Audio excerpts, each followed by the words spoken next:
SN1 and SN2। एक बार फिर से देखते हूँ। देखिए, SN1 रिएक्शन का मतलब क्या हुआ कि the substitution reaction in which is brought about by nucleophile, यानी जब एक न्यूक्लियोफाइल दूसरे न्यूक्लियोफाइल को सब्स्टिट्यूट करेगा, one nucleophile displace the another nucleophile from the compound is called nucleophilic substitution reaction. On here, one nucleophile substitute the other one from its compound, right? And there are four type of SN1, SN2, SNI and SNAR reaction. First is SN1. SN1 में क्या होगा देखो, direct हटाएगा तो इसके दो step हैं। There are two step in SN1 reaction. First is formation of carbocation, और ये रिएक्शन स्लो होती है, और जो भी रिएक्शन स्लो होगी उसे कहते हैं रेट डिटरमाइनिंग स्टेप। क्योंकि रेट कौन डिटरमाइन करेगा? जो सबसे स्लो होगा। तो रेट डिटरमाइनिंग स्टेप, तो रेट डिटरमाइनिंग स्टेप क्या होता है? सबसे slowest step is called rate determining step. तो इसमें क्या होगा, जैसे आपने CCl लिया है और ये कंपाउंड है, तो इस कंडीशन में पहला क्या होगा, बैंड जो ये बॉन्ड है Cl, ये ब्रेक डाउन हो जाएगा और ये प्लस आ जाएगा और Cl यहाँ से बाहर हो जाएगा। तो पहला स्टेप ये था। इसे कहते हैं formation of carbocation. कार्बो means carbon और कैटायन का मतलब प्लस चार्ज, तो कार्बन में प्लस चार्ज फॉर्मेशन हो जाएगा। ठीक है, तो ये स्टेप फर्स्ट है। अब स्टेप सेकंड में क्या होगा कि जो ये प्लस चार्ज है इसमें दूसरा न्यूक्लियोफाइल अटैक करेगा OH माइनस, और ये कंपाउंड बना लेगा। तो ये फास्ट रिएक्शन होती है। फास्ट क्यों होती है? क्योंकि प्लस माइनस पे अटैक कर रहा है। तो दो स्टेप की रिएक्शन है SN1 रिएक्शन। और अगर आप वाटर अटैच कर दो, ठीक है, कई बार वो वाटर को अटैच करता है, OH को नहीं करता, डायरेक्ट H2O को करेगा अटैच। तो उस कंडीशन में क्या होगा देखो, जैसे ये C है प्लस चार्ज, यहाँ पे कोई भी ग्रुप लग गया, प्लस H2O, तो जो H2O में इलेक्ट्रॉन होगा, ये इलेक्ट्रॉन किधर जाएगा? इस कार्बन को देगा, डोनेट हो जाएगा। तो यहाँ पे कार्बन और इस ऑक्सीजन में बॉन्डिंग हो जाएगी, और किसके थ्रू? इस इलेक्ट्रॉन के थ्रू। बाकी का पोर्शन ये सेम रहेगा। ऑक्सीजन ने इलेक्ट्रॉन डोनेट किया है तो प्लस चार्ज, इधर एक हाइड्रोजन, इधर एक हाइड्रोजन। ठीक है, अब होता क्या है कि जैसे आप इसमें फिर से वाटर मिलाओगे, तो ये वाटर में से, क्योंकि ऑक्सीजन क्या होता है, ज्यादा पावरफुल होता है, तो ये इलेक्ट्रॉन को अपने पास रख लेगा और इस हाइड्रोजन को यहाँ से रिलीज कर देगा, और ये हाइड्रोजन H प्लस जाएगा किसके पास? H2O के पास, और ये बन जाता है H3O प्लस, जो ज्यादा स्टेबल स्टेट है, और ये OH यहाँ पे अटैच हो जाएगा। तो दोनों कंडीशन हो सकती है, सॉल्वेंट भी दिया होता है और OH भी दिया होता है, दोनों सेम है, बस इसमें थोड़ा एक स्टेप बढ़ जाता है, बस ये वाला, और कुछ नहीं है। आंसर सेम आएगा दोनों का। इसके बाद है, इसको SN1 रिएक्शन क्यों बोलते हैं? SN1 बोलने का रीजन क्या है कि यूनिमोलिकुलर, S का मतलब सब्स्टिट्यूशन, N फॉर न्यूक्लियोफिलिक, और 1 का मतलब यूनिमोलिकुलर। यूनिमोलिकुलर का मतलब होता है कि जो रेट ऑफ रिएक्शन है depends upon only one molecule, तो that is why it is called unimolecular. Unimolecular because rate of reaction depends upon only one molecule, and that is substrate only, not a reagent. Reagent होता है जो attacking reagent is called, जैसे H2O या OH minus is called reagent. Attacking group nucleophile और electrophile is called reagent, and substrate means compound is there. जैसे ये compound था, तो इसी पे टाइम लग रहा था। देखो मेन टाइम किस पे लग रहा था? इसी पे लग रहा था। ये स्लो रिएक्शन थी कि जब ये टूटेगा तभी रिएक्शन होगी। ठीक है, तो ये रेट डिटरमाइनिंग स्टेप है। तो इसमें रेट है जो इसी मॉलिक्यूल पर डिपेंड कर रहा हो। ये जब टूटेगा तब दूसरी रिएक्शन फास्ट हो जाएगी। ये जब ये टूट के प्लस चार्ज आ जाएगा, अब दूसरा न्यूक्लियोफाइल अटैक करेगा, तो ये फास्ट है, इसमें टाइम नहीं लगने का। तो जो रेट ऑफ रिएक्शन है वो केवल यही मॉलिक्यूल डिटरमाइन कर रहा है, इसीलिए हम इसे कहते हैं यूनिमोलिकुलर, और ये फर्स्ट ऑर्डर रिएक्शन होती है। फर्स्ट ऑर्डर रिएक्शन यानी rate of reaction is directly proportional to substrate, और सबस्ट्रेट में पावर 1 हो गए, यानी this is first order reaction. First order reaction, ठीक है। और रेट ऑफ रिएक्शन हर हमेशा डिपेंड करती है RDS पे, यानी रेट डिटरमाइनिंग स्टेप पे, रेट डिटरमाइनिंग स्टेप पे। दूसरी चीज इसमें क्या है कि कार्बोकैटायन प्रेजेंट होता है। इंटरमीडिएट कौन होता है? कार्बोकैटायन होता है। तो यहाँ पे रीअरेंजमेंट भी पॉसिबल है। रीअरेंजमेंट कैसे होगा? सपोज करो ये आपने Cl लगाया यहाँ पे, ठीक है। अब ये टूट जाएगा, अब ये टूटेगा तो इस पहले वाले कार्बन पे प्लस चार्ज आ जाएगा, तो 1 2 3, अब इसमें प्लस आ गया, ठीक है।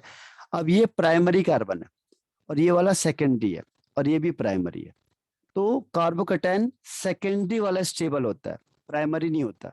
तो ये क्या होगा, यहाँ से शिफ्टिंग हो जाएगी, ये यहाँ से प्लस यहाँ आ जाएगा, यहाँ पे जो ग्रुप लगा होगा वो इधर से इधर शिफ्ट हो जाता है। इसे कहते हैं रीअरेंजमेंट। ध्यान रखना, कार्बोकैटायन में रीअरेंजमेंट होता है। ये आपकी बुक में अभी मैं बताऊंगा एक क्वेश्चन इसमें, तो ये इसमें कन्वर्ट हो जाएगा। अब OH माइनस कहाँ आएगा? सेकेंड वाले के पास।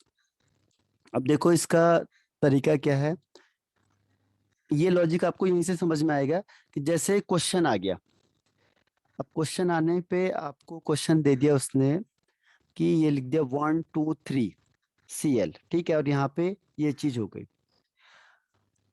अब यहां से क्या होगा, उसने लिखा यहाँ पे H2O और बोलेगा बताओ प्रोडक्ट क्या बनेगा। अब होना क्या चाहिए था, जैसे आपने कहा H2O है, मैंने कहा H2O से OH माइनस निकलेगा और ये OH माइनस Cl को हटाएगा और OH आ जाएगा, तो आप आंसर लिख दोगे 1 2 3 OH, लेकिन ये कैंसिल हो जाएगा, ये गलत आंसर हो जाएगा, ठीक है। अब गलत क्यों हुआ? हुआ क्या कि SN1 रिएक्शन है, जब आप वाटर डालोगे तो जैसे ही वाटर डाला आपने, ये SN1 रिएक्शन हो जाएगी। SN1 रिएक्शन होने से क्या होगा, कार्बोकैटायन फॉर्म्ड होगा, तो सबसे पहले टूटेगा C और यहाँ प्लस आएगा। लेकिन आपको पता है ये प्राइमरी है और ये सेकेंडरी कार्बन है, तो secondary carbon is more stable then primary, तो ये प्लस चार्ज यहाँ से इधर शिफ्ट होता है और इसका हाइड्रोजन इधर से इधर आ जाएगा, तो ये बन जाएगा ये वाला। इसमें होता है, इसे कहते हैं रीअरेंजमेंट। रीअरेंजमेंट क्यों होता है? स्टेबिलिटी के लिए। मैंने आपको पहले बताया कि पूरी ऑर्गेनिक केमिस्ट्री स्टेबिलिटी पे बेस्ड है। जो स्टेबिलिटी को समझ गया वो सारे प्रोडक्ट को बना सकता है। अब यहाँ पे जब OH माइनस अटैक करेगा तो कहाँ जाएगा? सेकंड पे, तो इसका आंसर आ जाएगा 1 2 3 OH सेकंड में, और आपको दिखने में लगेगा फर्स्ट में आना चाहिए, और अगर सेकंड में आ गया तो आपको लगेगा गलत आया, ठीक है। लेकिन ऐसा होता नहीं है। तो ये आपको कहाँ पता चलेगा? जब आपने इसको डीपली स्टडी करी है। तो डीपली स्टडी का मतलब सबसे पहले हमें पता चला कि इंटरमीडिएट इसमें कार्बोकैटायन बनेगा और यहाँ पे रीअरेंजमेंट पॉसिबल है, ठीक है। और कार्बोकैटायन के केस में क्या होता है, सबसे ज्यादा स्टेबल होता है टर्सरी, फिर टर्सरी के बाद सेकेंडरी और फिर प्राइमरी, ठीक है। ये ऑर्डर ध्यान रखना आप, टर्सरी सेकेंडरी एंड प्राइमरी। तो जो टर्सरी वाला होगा वहां पे सबसे पहले प्लस चार्ज आएगा, फिर सेकेंडरी वाले में और लास्ट में प्राइमरी वाले में, ठीक है। तो ये ध्यान रखना आपने। तो इससे एक ये आंसर आता है, जब कंप्लीट आंसर होगा तो आप समझ जाओगे कि क्या होना चाहिए इसका आंसर। अब सेकंड देखो, तो इस ध्यान रखना, अब मैं कंडीशन बता दूंगा उसकी कि क्या होता है। इसमें दूसरी चीज क्या है, पोलर प्रोटिक सॉल्वेंट होना चाहिए। प्रोटिक मतलब जिसमें हाइड्रोजन होगा, पोलर का मतलब जिसमें चार्ज हो, जैसे H2O, ये पोलर प्रोटिक सॉल्वेंट है, ठीक है। H2O ही इसमें ज्यादा लेते हैं और NCERT में तो H2O ही है। इसके अलावा कोई भी पोलर प्रोटिक हो सकता है। पोलर का मतलब जिसमें दो चार्ज होंगे, प्रोटिक का मतलब जिसमें H प्लस आयन होगा। और वाटर का डाई इलेक्ट्रिक कॉन्स्टेंट सबसे ज्यादा होता है, 80 होता है, ये हाईएस्ट होता है। आप इसमें किसी भी चीज को डालोगे तो सब डिजोल्व हो जाएगा, इसीलिए वाटर को हम कहते हैं यूनिवर्सल सॉल्वेंट। ध्यान रखना, water is called universal solvent. क्यों कहते हैं? क्योंकि उसका dielectric constant dielectric constant की वैल्यू होती है 80, जो मैक्सिमम होती है, इससे ज्यादा किसी की नहीं होती है। यानी डाइलेक्ट्रिक कांस्टेंट का मतलब आप किसी भी चीज को इसमें डालोगे तो बहुत जल्दी तोड़ देगा इसे, ठीक है। तो इसीलिए वाटर में हम हर एक चीज को मिला देते हैं कि इसमें वाटर को मिला दिया। क्यों? क्योंकि water is a universal solvent, और it's dielectric constant value is highest, that is Y.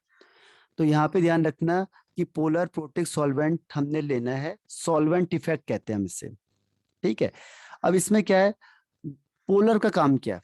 Polar क्या करता है, जो आर एक्स है इसके बॉन्ड को ब्रेक डाउन करेगा, अपने आप नहीं टूटता ये। पहले ये क्या करेगा, जैसे वाटर डाला तो वाटर दूसरे को तोड़ेगा ना, तो पहले इसको तोड़ेगा ये। तो इसका जो पोलर नेचर होता है उसकी वजह से इसको तोड़ता है, ब्रेक डाउन करता है। और वाटर की ब्रेक डाउन करने की टेंडेंसी सबसे ज्यादा है। ध्यान रखना, जितने भी सॉल्वेंट है आपके पास उसमें से वाटर है जो उसका हाईएस्ट डाइलेक्ट्रिक कांस्टेंट वैल्यू है, यानी जो ब्रेक डाउन करने की टेंडेंसी है वो वाटर की 80 टाइम्स है, ठीक है। तो वो इसको तोड़ देगा, पहली चीज। अब दूसरी चीज है, हमने प्रोटिक क्यों ले लिया? प्रोटिक मतलब जिसमें H प्लस होता है। अब H प्लस लेने का रीजन क्या है? देखो, जैसे ही आपने C और X लिया, अब आप इसे तोड़ोगे तो Cl बनेगा और X माइनस बनेगा। अब क्या होगा, प्लस माइनस अटैक करेगा तो ये फिर दोबारा इसमें अटैक कर देगा, तभी तो रिवर्सिबल रिएक्शन होती है। तो इसको बचने के लिए क्या करते हैं वो लोग कि H प्लस मिला देते हैं।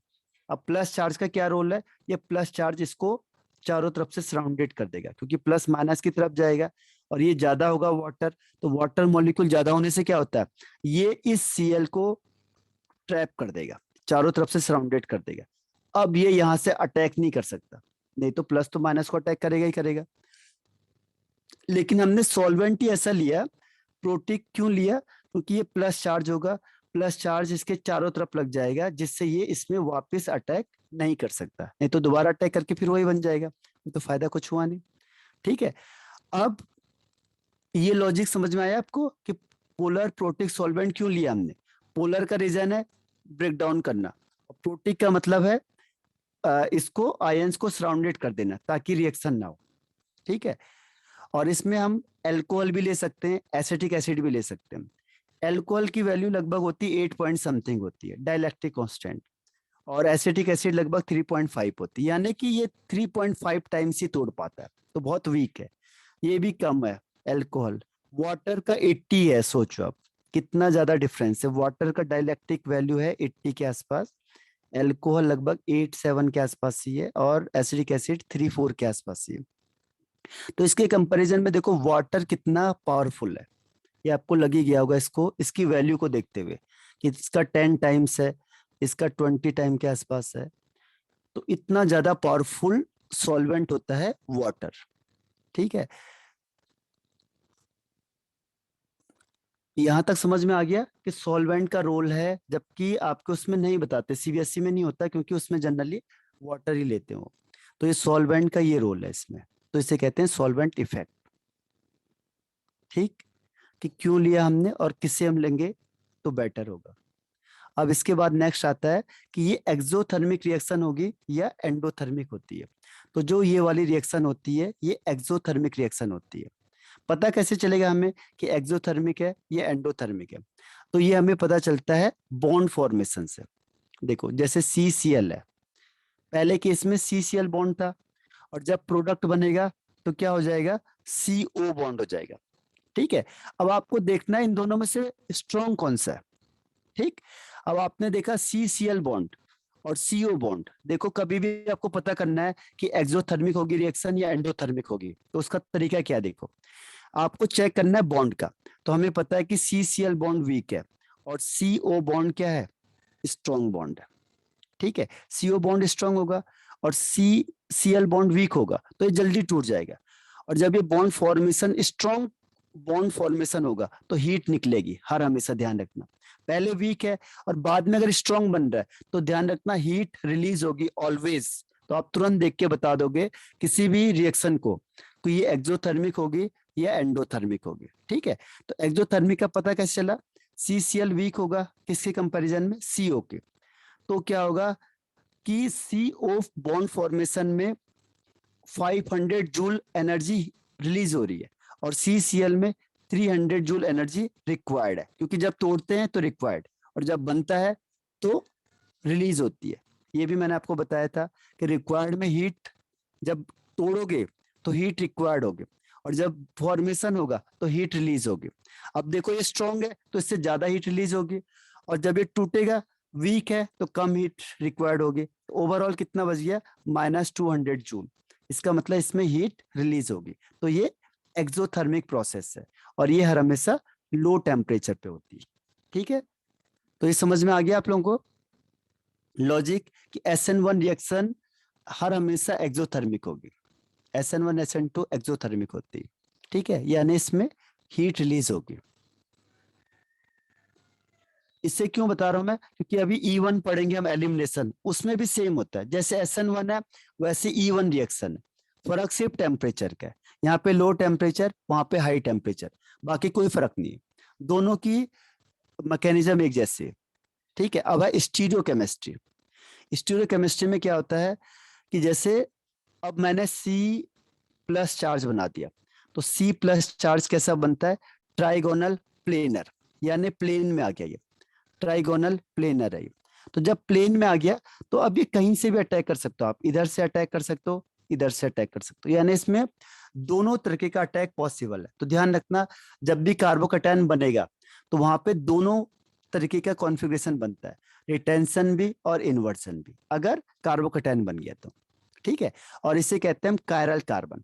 कायरल कार्बन का मतलब जिस कार्बन से चारों डिफरेंट ग्रुप अटैच होते हैं उसे कहते हैं कायरल कार्बन, जिसमें चारों डिफरेंट ग्रुप होते हैं, 1 2 3 4 अलग अलग होंगे तो उसे कहते हैं कायरल कार्बन। ठीक है,